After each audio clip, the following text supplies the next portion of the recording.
오늘은 서러움 후에 주어진 기회, 서러움 후에 주어진 기회, 이런 제목으로 하나님 말씀 나누도록 하겠습니다. 제가 어릴 때 엘비스 프레슬리라고 하는 유명한 가수가 있었습니다. 근데 그분에 대해서 이런저런 얘기들이 있었는데 그 중에 하나 그냥 들으면서 신기하다 하는 얘기가 뭐냐면, 이분이 이제 못 살다가 이제 유명해지면서 굉장히 부자가 되고 그러면서 고급 차를 막 사서 타고 다니고 막 그랬는데, 타고 가다가 새 차 사가지고 탁 타고 가다가 기분이다 하고 만나는 사람한테 그냥 줬대요. 네. 들어보셨죠? 네. 못 들어보신 것 같아요. 근데 아니, 쉬운 얘기가 아니잖아요. 싸구려 차도 아니고 고급 차를 딱 타고 가다가 아무나 보고 이거 타라고 그리고 주고 이랬다는 거예요. 근데 진짜예요, 진짜. 굉장히 신나지 않습니까? 그럼 사람들이 더더욱 그 사람 한번 만나보고 싶죠. 만나면 나한테 행운이 올 텐데. 그런데 제가 미국에 갔을 때 지금 30년이 좀 더 된 이야기인데 특별한 얘기가 있었어요. 크리스마스 무렵해가지고. 근데 이제 일 자체는 크리스마스 전에 있었던 일인데, 고속도로를 다니다가 옛날 얘기니까 어떤 사람이 이제 차가 서 있는 거를 봤어요. 근데 보니까 차가 빵꾸가 난 거예요. 그래서 그 뒤에 서서 이렇게 보니까 이제 고쳐야 되는데 자기가 가서 도와줬습니다. 그래서 우리나라는 지금 요즘에 이게 잘 돼 있어서 뭐 전화하면 이렇게 금방 오고 그러는데, 미국은 옛날에 그러지도 않았을 뿐더러 전화를 하면 와서 한 15만 원은 받아가고 막 그래요. 아무것도 안 해도. 그러니까 원체 비싸고 그래서 사람들이 자기 스스로가 하든지 그러는데, 하여간 이 사람이 가가지고 도와줬어요. 도와주고 고맙다고 그러면서 좀 사례를 하고 싶다 그러는데 괜찮다고 그랬습니다. 그랬더니 그러면은 그 주소나 좀 달라고 그래가지고 주소를 줬고 갔어요. 근데 이 사람이 연말이 됐는데 이제 편지가 하나 왔습니다. 편지가 하나 왔는데, 미국은 개인 수표가 있어요. 그러니까 우리나라는 개인 수표를 발행을 안 해주죠. 개인을 신뢰하지 않으니까. 근데 미국은 자기가 개인 수표를 발행할 수 있어요. 그래서 내가 하고 내 이름 쓰고 그럼 내 이제 글로 가는데, 거기에 보니까 누가 이제 글을 쓰면서 지난번에 나 이렇게 도와줘서 굉장히 고맙다고, 차가 빵꾸 났을 때 그 도와줘서 굉장히 고맙다고, 그래서 그 감사의 표로 보낸다. 근데 이 사람이 자기 집 조사를 해봤는데 집이 대출받은 게 꽤 있었는데 그 대출금 전액을 여기에 써놨어요. 네. 실화예요, 실화. 이건 누굴까요? 엘비스 프레슬리 아니거든요. 여러분 다 아세요. 도널드 트럼프라고, 지금 미국 대선 후보. 네. 사람들 잘 모르죠. 네. 우리나라는 트럼프는 나쁜 것만 얘기해서 잘 모르고, 옛날에 제가 그거 보면서 와, 이 사람 대단하다 이런 생각을 했던 기억이 있어요. 사랑하는 성도들, 우리가 살아가면서 보면 어떤 때 어떤 한 순간의 만남이 나한테 굉장히 좋은 일이 될 수도 있죠. 근데 오늘은 특별히 서러움 후에 주어진 기회, 이런 제목으로 말씀을 나누는데, 우리가 살다가 보면은요, 이상하게 통 안 풀리는 인생을 살 때가 있어요. 태어나서부터 자라면서 어른이 돼서도 그렇고 이상하게 일이 계속 안 풀리는 사람이 있습니다. 하나님을 안 믿는 것도 아닌데 하나님을 잘 믿는다고 하는데 되는 일은 없고 서럽기만 하고 그런 인생을 사는 사람이 있는데, 오늘 본문에 그런 사람이 나와요. 근데 이 사람이 어느 날 하나님께서 주시는 기회를 얻게 됩니다. 이걸 보면서 우리들이 깨달음을 가지고 통찰을 얻을 필요가 있습니다. 하나님을 잘 섬기다 보면은 평생 서럽게 살다가도 좋은 기회가 올 수도 있다. 올 수도 있다. 이걸 여기에서 찾아서 보시고 여러분에게 잘 적용하시게 되기를 바랍니다. 우선 지난번에 보았던 내용은 사사기 10장 6절부터 16절에서 하나님의 근심에 대해서 말씀을 했죠. 그 다음에 나오는 내용, 오늘 10장 17절 18절인데 17절에 보면은 그때 암몬 자손이 모여서 길르앗의 진을 쳤으므로 이스라엘 자손도 모여서 미스바의 진을 치고, 자, 이제 싸움이 일어나려고 합니다. 18절 함께 읽어보겠습니다. 길르앗 백성과 방백들이 서로 이르되 누가 먼저 나가서 암몬 자손과 싸움을 시작하랴. 그가 길르앗 모든 주민의 머리가 되리라 하니라. 아멘. 자, 지금 전쟁을 하게 되는데 다들 겁먹고 있는 거예요. 다들 겁먹고 있는데 누가 먼저 나가서 싸울 거냐. 먼저 나가서 싸우면 상대방이 강한 경우는 죽을 확률이 높지 않습니까?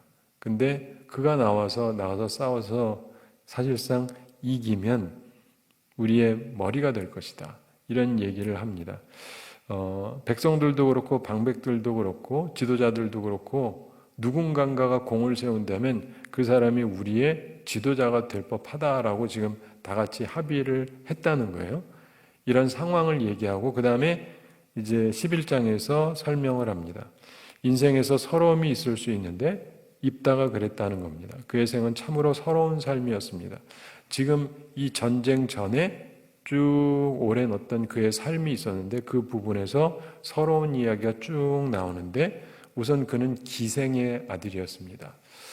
출신 자체가 내 어머니가 기생이었다. 그럼 뭐 별로 좋지가 않지 않습니까? 1절 함께 읽어보겠습니다. 11장 1절. 길르앗 사람 입다는 큰 용사였으니 기생이 길르앗에게서 낳은 아들이었고. 아멘. 길르앗 사람 입다는 큰 용사였다. 그것만 딱 있으면 좋은데 성경은 항상 진실하게 모든 걸 얘기합니다. 근데 기생이 길르앗에게서 낳은 아들이었다. 이렇게 얘기합니다. 기생의 아들이었다. 본처의 아들이 아니었다. 이런 얘기입니다. 게다가 첩의 아들도 아니었던 것 같습니다. 2절을 보면 그래서 하여간 그는 큰 용사였지만 인정받지를 못합니다. 2절 함께 읽어보겠습니다.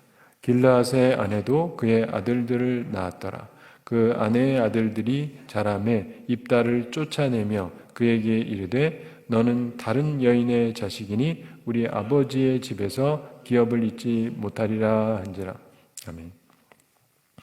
자, 내용적으로 보면 약간 그 입다가 좀 더 앞섰던 것 같긴 한데 어쨌든 그 본처의 아들들이 자라면서 입다를 어떻게 했다고요? 쫓아냈다. 여러분 집안에서 쫓겨나신 분 혹시 계시는지 모르겠는데 흔하지는 않습니다. 그것도 아들인데 쫓겨났다. 배다른 형제들에 의해서 쫓겨났다. 남 얘기니까 쉽죠.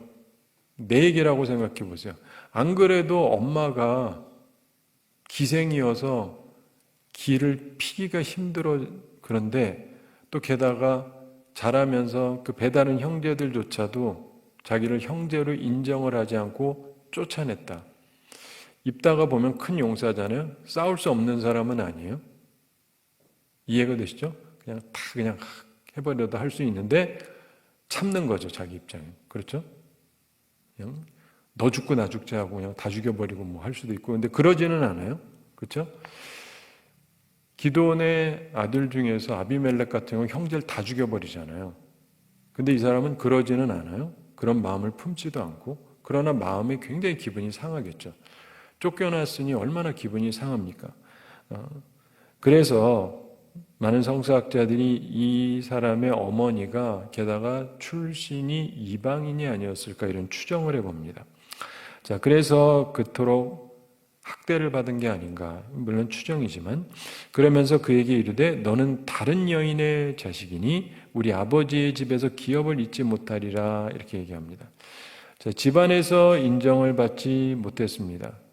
여러분 우리가 아는 대로 이스라엘의 역사를 보면은요, 그 이삭 같은 경우 아들이 12명 있었죠.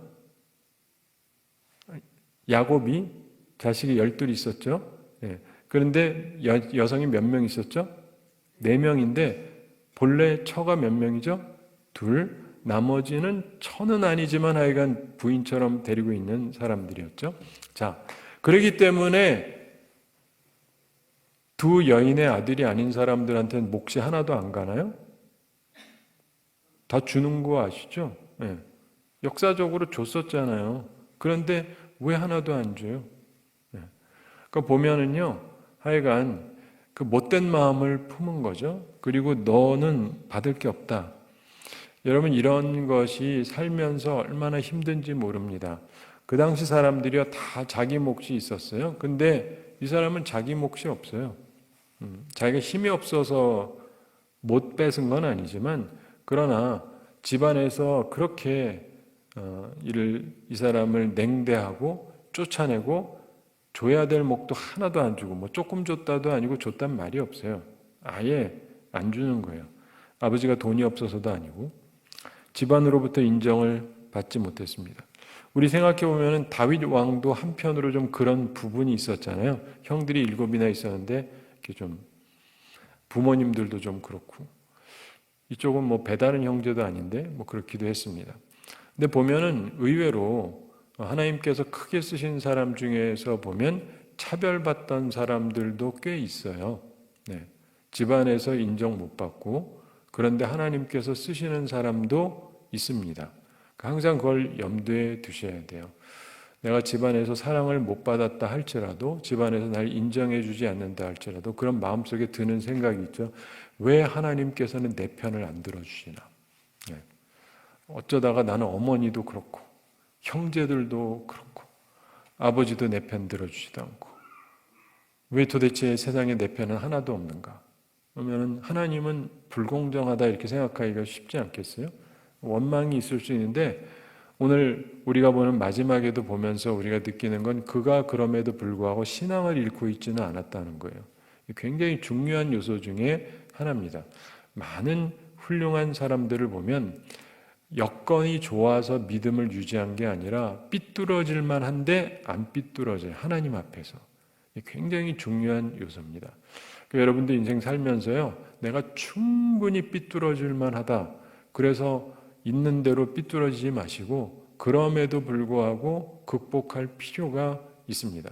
자주 말씀드리는데 요셉 같은 경우도 형들한테 팔려가잖아요. 10대 말에 팔린 것으로 우리가 대충 생각하는데 그리고 20대 전체를 종으로 그리고 감옥에서 죄수로 살았습니다. 그 정도면 삐뚤어질만 하죠. 네, 20대 청년이 학교도 못 가고 집에서 팔려서 나오고 종살이를 하고 감옥에 가고 그것도 자기가 하지 않은 죄를 뒤집어 씌워가지고 강간 미수범으로 몰려가지고 가고 그러면 10이면 9은 삐뚤어지죠. 그리고 하나님이 계시다면 어찌 이런 일이 있을 수 있느냐. 근데 제가 성경을 살피면서 느끼는 것은 구약의 사람들이 복받는 건 사실인데 그러니까 구약 사람들 복받았다라고만 보지 마시고 이 복받은 사람들의 특징들을 보면 삐뚤어질 만한데 안 삐뚤어졌다는 거예요. 그거를 배워야 돼요. 복받았다 그 사람들은 좋겠다 이게 아니고 그들을 보면서 정말 삐뚤어질 만하고 정말 원망할 만한데도 그들은 삐뚤어지지 않고 신앙을 지켰다는 거예요. 이 부분을 볼 수 있어야 돼요. 항상 느끼지만 이럴 땐 아멘들이 안 나오지만 근데 사실은 이게 진짜 중요한 거예요. 네. 자, 그러면서 결국 쫓겨나는 부분 생각해 보시면 3절 함께 읽어보겠습니다. 이에 입다가 그의 형제들을 피하여 돕당에 거주하며 잡류가 그에게로 모여와서 그와 함께 출입하였더라. 아멘. 자라면서 차별받고 미움받는 것도 서러운데 자라서 그 형제들에게 쫓겨나서 다른 곳에 가서 거주하고 있습니다. 재산적으로도 어려웠겠죠. 아버지 집에서 기업을 잇지 못하리라 그랬으니까 당연히 유산도 주지 않겠다는 것이고 자기 배만 생각하는 그런 배다른 형제들로 인해서 그는 분명히 재정적으로도 어려웠을 것입니다. 자, 내 배경이 좋지 않을 수가 있습니다. 내가 가진 역량에 비해서 주어진 것이 적고 기회 없이 살 수도 있습니다. 그런데 기회가 올 수 있다는 것입니다. 입다에게도 결정적인 기회가 주어집니다. 그런데 그에게 어떻게 기회가 주어진 것인가? 그에게 몇 가지 장점을 찾아볼 수가 있는데 일단은 그가 강점을 가지고 있었다는 게 중요한 점 중에 하나입니다. 3절 후반에 보면 돕당에 거주하며 잡류가 그에게로 모여와서 그와 함께 출입하였더라 이런 말씀이 나오잖아요. 이 잡류라고 하는 것은 영어 성경에서 a group of adventurers 이렇게 표현하고 있습니다. 자, 이 나름대로 탐험 정신이 있는 사람들, 그런 사람들의 그룹에 그런 사람들이 그와 함께했다는 것인데 천민들의 우두머리가 되었다 이렇게 보는 학자도 있고요. 어쨌든 그는 나쁜 사람들하고 있었다는 뜻은 아니라고 우리가 봐야 돼요. 그냥 나쁘다는 뜻은 아닙니다. 어떤 많은 사람들의 우두머리 역할을 했다 이렇게 보시는 게 좋습니다. 그는 인생을 비관하고 아무렇게나 살았던 것이 아닙니다. 그는 강점을 가지고 있었고 그 강점이 그에게 기회를 주었던 것입니다. 내게 주어진 강점 살리는 것 굉장히 중요한 것입니다. 그러면서 시대적인 어려움이 생기는데 이게 그에게 기회가 되는 거죠. 4절 함께 읽어보겠습니다. 얼마 후에 암몬 자손이 이스라엘을 치려 하니라. 아멘. 자, 바로 이것으로 인해서 이제 기회가 생기는데 그가 가지고 있는 또 다른 장점 중에 하나가 원한을 갚지 않았다는 거예요. 그게 두 번째 그의 장점인데 장로들이 어려움을 당하니까 와서 청합니다. 5절과 6절에 나옵니다. 5절 함께 읽어보겠습니다. 암몬 자손이 이스라엘을 치려 할 때 길르앗 장로들이 입다를 데려오려고 돕당에 가서 아멘.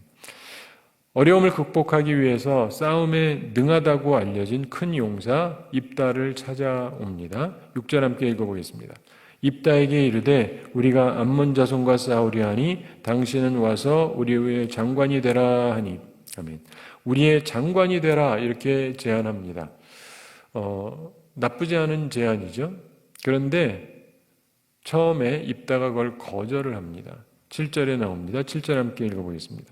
입다가 길라 장로들에게 이르되 너희가 전에 나를 미워하여 내 아버지 집에서 쫓아내지 아니하였느냐 이제 너희가 환난을 당하였다고 어찌하여 내게 왔느냐 하니라. 아멘. 과거를 회상합니다.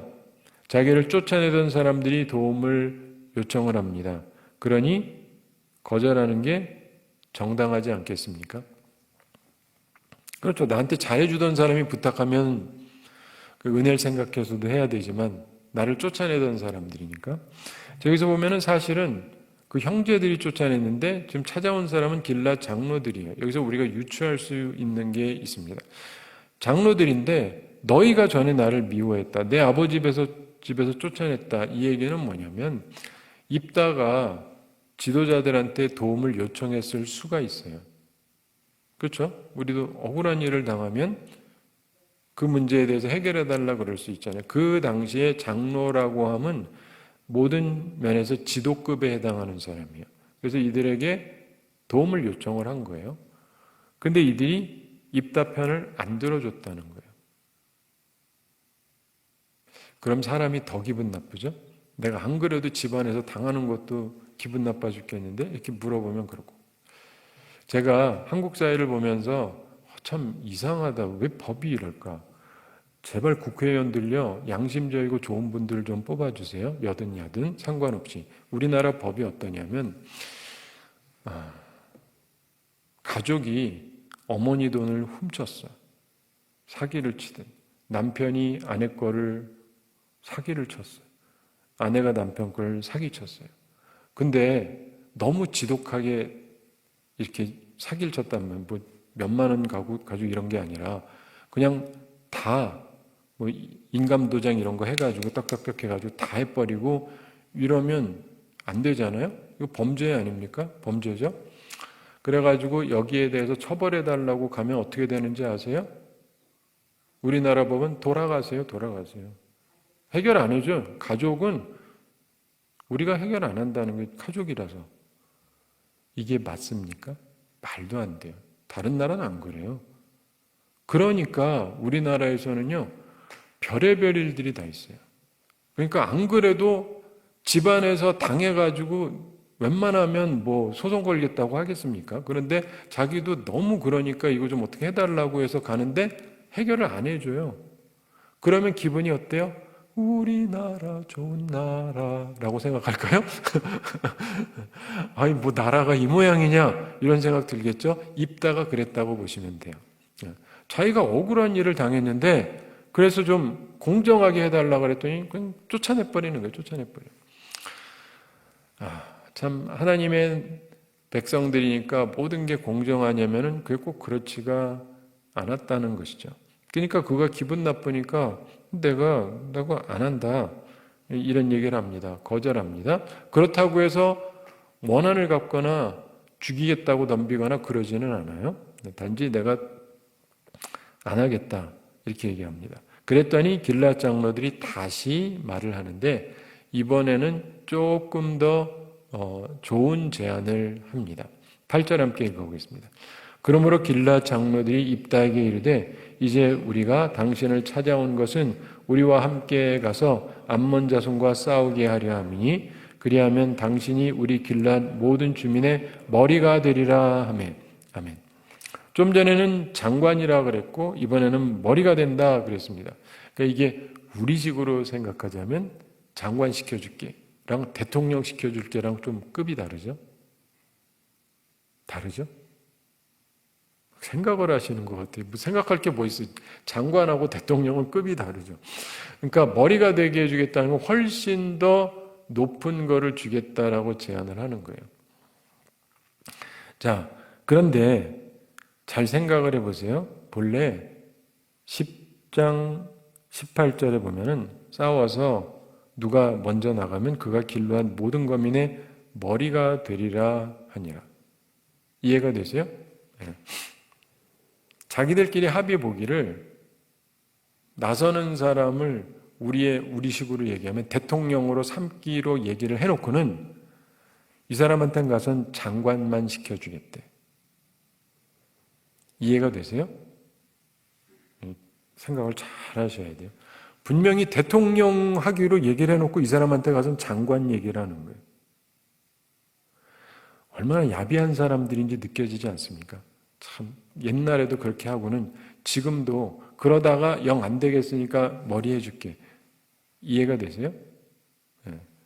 참 기분 나쁜 사람들이에요. 그런데 여기서 잘 생각을 하셔야 돼요.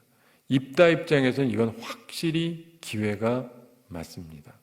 그러니까 여러분도요, 기분 나쁘다고 그러지 마시고 기회는 기회로 살릴 수 있어야 돼요. 일생일대의 기회란 말이에요. 이런 기회는 그한테 다시는 오지 않을 기회예요. 근데 그냥 기분 나쁘다고 저러고 그리고 끝내버리면 자기도 그냥 그걸로 끝이에요. 그리고 우리가 기억도 안 하겠죠.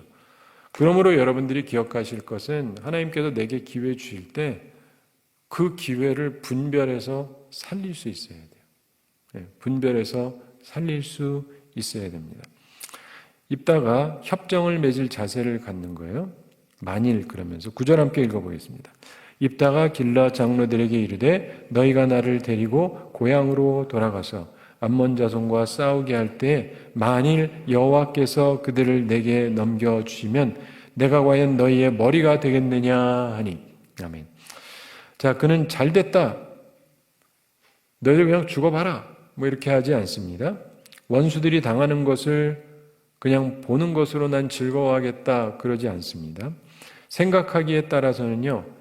자, 생각해 보세요. 조금 야비하게 자기가 이스라엘을 치는 암몬하고 손잡고 같이 칠 수도 있어요. 보복을 위해서. 그런 건 생각도 하지 않습니다. 이해가 되시죠? 절대로 악질적인 사람이 아니에요. 굉장히 멋있는 사람입니다. 그는 나쁜 것은 생각하지도 않고 하려고 하지도 않았어요. 그러면서 단지 자신에게 기회가 주어질 때 이 얘기할 때도 신앙적인 언어를 쓰고 있습니다. 만일 여호와께서 그들을 내게 넘겨주시면, 자기가 할 수 있다가 아니라 하나님께서 넘겨주신다면, 전쟁의 승리는 하나님께 달려있다라고 생각을 하는 거예요. 그러면서 내가 과연 너희의 머리가 되겠느냐? 너희들 말대로 그렇게 하면은 진짜 나를 너희들의 머리로 삼아 주겠느냐? 이렇게 묻습니다. 그러면서 협정이 체결이 되는데 10절 11절에 나오죠. 10절 함께 읽어보겠습니다. 길앗 장로들이 입다에게 이르되 여호와는 우리 사이의 증인이시니 당신의 말대로 우리가 그렇게 행하리이다 하니라. 아멘. 사실 자신들이 불리한 상황이기 때문에 자기들이 먼저 제안을 했지 않습니까? 그렇죠? 자기들이 먼저 제안한 거죠. 장관, 그다음에 우리 머리가 이러면서 자기들이 제안을 했죠. 입다가 먼저 뭐 내가 날 장관이나 우두머리 이렇게 이런 얘기 꺼낸 적이 없어요. 자기들이 먼저 꺼냈죠. 맞죠? 예. 이게 순서가 중요해요. 아가 다르고 어가 다르니까. 근데 길앗 장로들이 입다에게 이르되 여호와는 우리 사이의 증인이시니 그러면서 당신의 말대로 우리가 그렇게 행하리이다. 자기들이 먼저 제안을 해놓고는 당신의 말대로라고 얘기합니다. 마치 입다가 원했기 때문에 오케이 해줄게 약간 이런 식 참 말 한마디들을 해도 이렇게 별로 안 곱게 얘기를 해요. 어쨌든 그렇게 하자고 약속을 합니다. 아무래도 필요한 것 같으니까 이 사람이 필요하니까 그렇게 합니다. 자, 근데 그때 입다가 거기에 대해서 뭐 따지거나 그러지 않습니다. 제가 예전에 미국에 있을 때 미국 장로교회 이제 백인들하고 이렇게 접할 때 보면은 이들이 때로 어떤 것들을 질문을 하고 그러는데 어떤 거는 들으면 좀 기분이 상해요. 기분이 상하는 게 있어요. 그래가지고 내가 이 사람들 왜 이러나?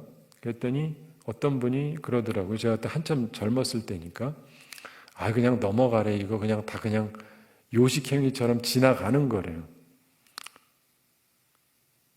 그래서 알았습니다.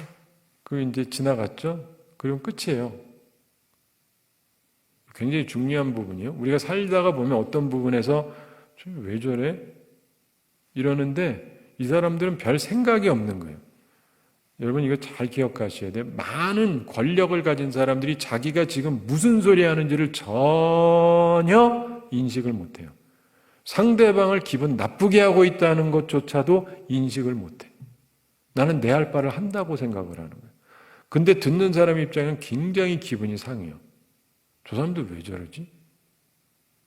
근데 그것 때문에 안 해. 그럼 그냥 끝이에요.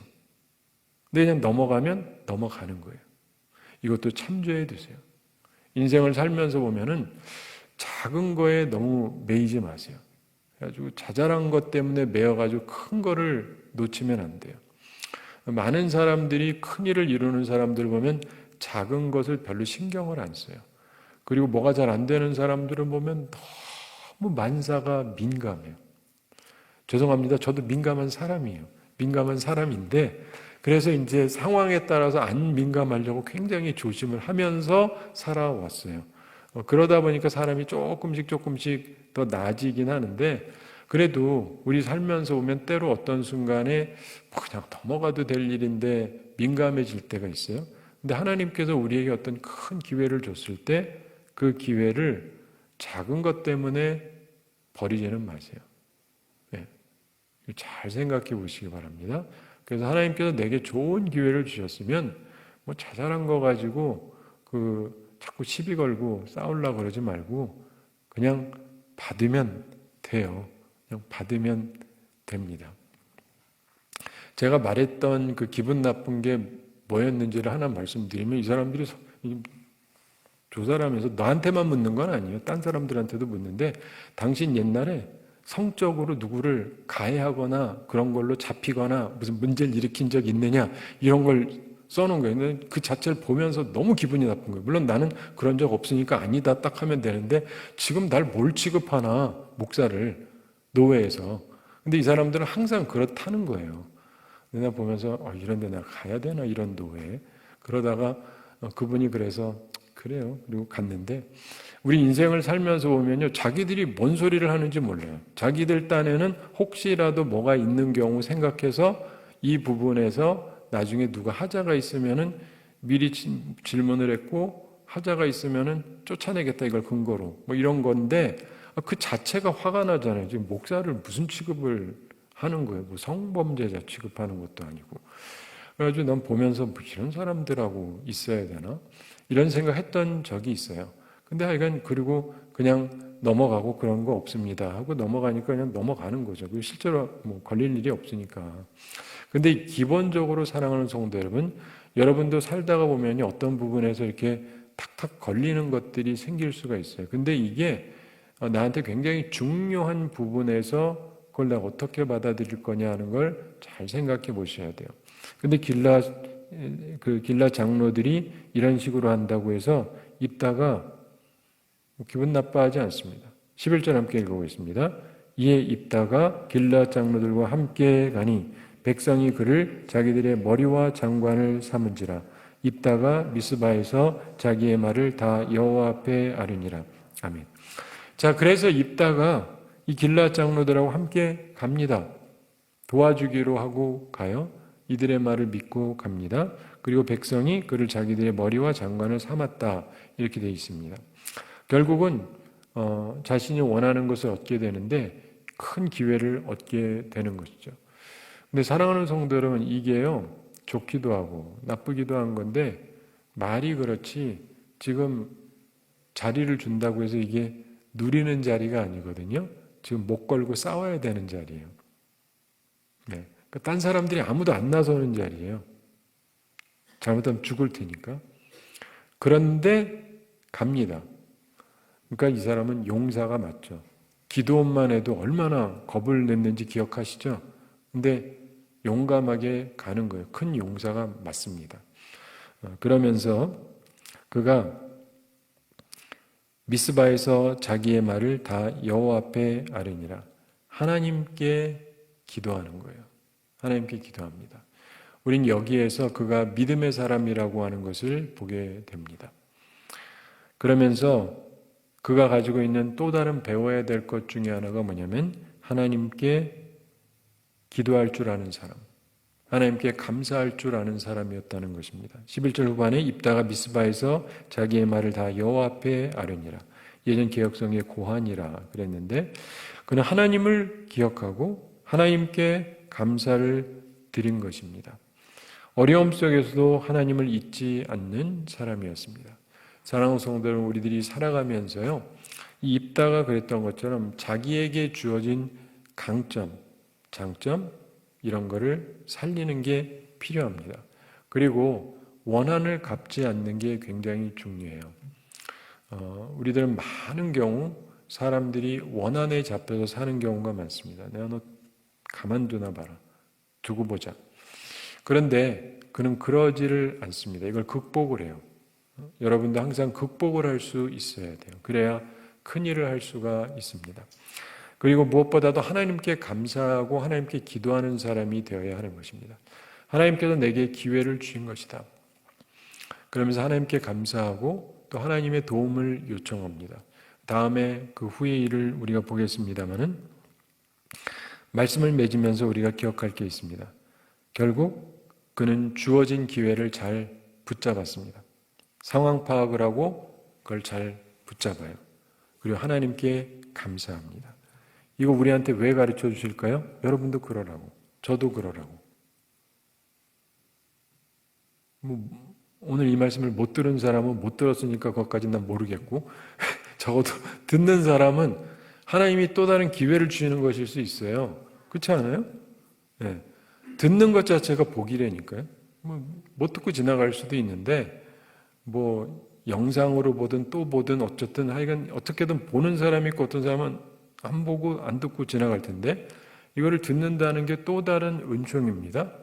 저도 말씀을 나누면서도 계속 생각을 해요. 이것도 나한테도 주는 말씀일 수 있으니까 내가 나름대로 살아오면서 이렇게 서러운 게 있을 수 있고 그리고 내가 항상 저평가되었을 수 있고 여러분도 그러면서 난 하나님 앞에 성실하게 살아감에도 불구하고 주변 사람들이 날 별로 좋아하지도 않고 잘해주지도 않고 억울하게 알고 그래서 이래 좀 정당하게 해야 되는 윗사람들한테 말해봤자 소용이 한 번도 있어 본 적이 없고 나만 억울해. 그래도 삐뚤어지지 않고 그냥 열심히 살고 있는 거예요. 그러다가 어느 날 뭔 일이 터진 거예요. 사랑하는 성도 여러분, 우리가 믿음으로 살잖아요. 그럼 언젠가 뭔 일이 터지면요 사람들이 우리를 찾아요. 진짜요. 원칙적으로 살아가고 항상 온전한 사람을 사람들이 평상시에는 별로 좋아하지 않는데 중요한 순간이 되면 찾아요. 왜냐하면 자기가 생각해봐도 이 사람밖에 없으니까. 그러므로 이게 손해보는 일이 아니에요. 그리고 그때가 되면은 사람들이 찾아와가지고 도움을 요청하는데 그때 너희들 그냥 죽어 이러면 안 되고 원한으로 갚으려고 그러면 안 되고 이게 하나님이 주시는 기회란 말이에요. 여러분 우리가 장로교잖아요. 장로교에선 제일 유명한 분이 존 칼빈인데 그 프랑스식으로 존 칼뱅이라고 요즘엔 많이 그러죠. 이분이 프랑스 사람이었는데 그 스위스 제네바에 갔습니다. 스위스 제네바에 가서 거기서 이제 개혁을 하고 있던 그 자기보다 나이가 많은 분이 그분을 데려가요. 그래서 거기서 이제 사역을 하다가 이분이 거기서 어떻게 되냐? 쫓겨나요. 진짜 쫓겨나요. 이분이 좀 강성이거든요. 강성이에요. 목회를 하는데 하여간 바른 말만 자꾸 하고 그러니까 이 사람들이 못 견디겠는 거예요. 그래가지고 자기 의견도 굉장히 강하고 그게 실제로 쫓겨납니다. 쫓겨났어요. 그럼 끝이잖아요? 그래서 이 사람이 쫓겨나서 그 도시에 살지도 못하고 딴 데 가서 살았는데 시간이 좀 흘렀는데 이 사람들이 쫓아내고 보니까 또 사람이 마음이 간사해요. 그 사람이 그리운 거예요. 칼빈이 있으면 좋겠다고 또 생각들이 바뀐 거예요. 그래가지고 칼빈 데려오라고. 그래가지고 처음에 칼빈 데려왔던 그분이 또다시 갑니다. 칼빈을 데리러 가요. 칼빈이 뭐라 그랬을까요? 나 안 간다고. 그쵸? 나 쫓아낸 사람들인데 쫓아낸 사람들이 오라 그러는데 가고 싶겠어요? 목사라도? 가기 싫죠. 원래 칼빈이 처음부터도 제네바 가고 싶어 하지 않았습니다. 처음부터도.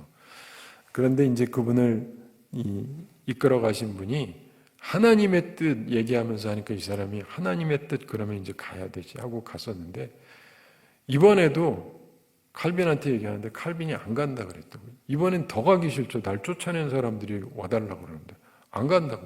근데 이때도 또 하나님의 뜻 이렇게 얘기한 거예요. 근데 이 사람은 진짜 하나님을 생각하는 사람이라 하나님의 뜻이라면 가는 거예요. 상당히 훌륭한 사람이에요. 근데 어쨌든 그러고는 가는데 그 다음에 완전히 개혁이 되는 거예요. 사람의 이름 모른다니까요. 나 쫓아낸 사람이 나중에 또 보고 싶어 할까요? 아니, 칼빈도 보고 싶어 했고 입다도 사람들이 보고 싶어 하고 사람의 일은 아무도 몰라요. 그런데 중요한 것은 그 기회를 살려야죠. 하나님께서 주시는 기회면 살리는 게 맞는 겁니다. 그러면서 그가 하나님의 역사의 한 획을 긋는 귀한 일을 감당하게 됩니다. 사랑하는 성도 여러분, 하나님께서 오늘도 이 말씀을 우리에게 들려주는 데는 이유가 있을 거라고 생각합니다. 우리 가운데도 입다 같은 사람이 있을 수가 있어요. 분명히 그럴 거라고 생각을 해요. 여지까지 내 인생은 풀려본 적이 없고 항상 생각해보면 난 참 억울한 일이 너무 많았고 그래도 이렇게 교회는 나오고 있는데 그래도 난 억울한 일은 계속 있고 다 그러고 윗사람들도 그렇고 하여간 나는 인생이 풀리는 게 없어요. 그런데 하나님께서 이 말씀을 주시는 것은 기회가 올 수 있기 때문일 수 있어요. 그리고 그런 기회가 왔을 때 가볍게 여기고 차버리고 그러지 마세요. 사실은 차버릴 때 기분은 굉장히 좋은데 그런 기회가 다시는 오지 않습니다. 그러므로 하나님 앞에서 하나님께서 내게 기회를 주시면 그 기회를 살리세요. 그래서 하나님의 영광을 위해서 쓰고 모두를 위해서 아름답게 쓰시고 그래서 하나님께 영광 돌리고 나 스스로도 의미 있는 삶, 위대한 삶을 살아갈 수 있는 우리 모두가 되기를 바랍니다. 우리 함께 기도하겠습니다. 사랑의 하나님 아버지, 우리를 사랑해 주시고 오늘도 저희에게 귀한 말씀 주심을 감사드립니다.